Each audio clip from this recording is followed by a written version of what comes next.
Hey guys, happy Monday. Today's video magluto ako ng calderita na maraming gulay. Yan ang ingredients. First, let's brown the meat.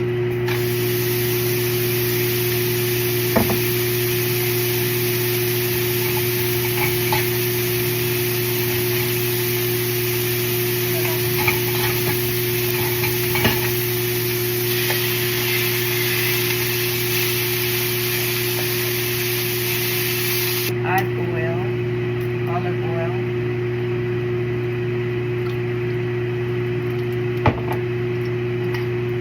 onion, and garlic.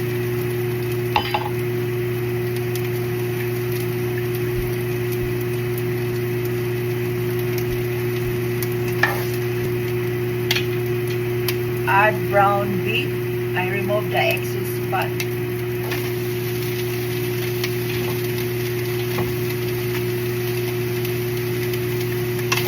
Stir.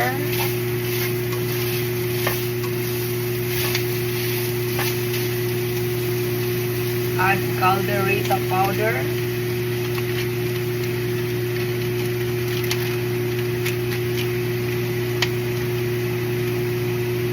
And stir.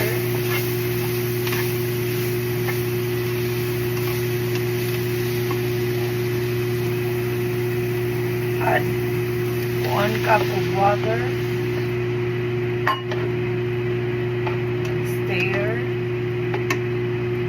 Let it simmer for 5 minutes.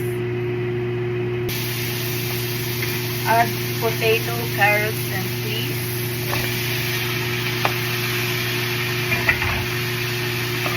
Stir.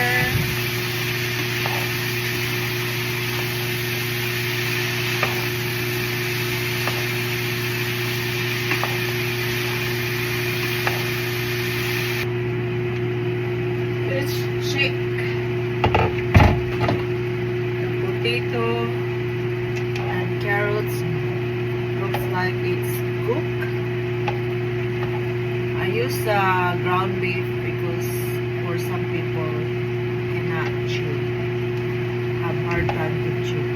And then cover and let it cook until all the vegetables are cooked.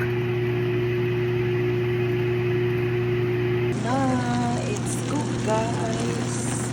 I just add seasoning, salt, pepper, soy sauce, and fish.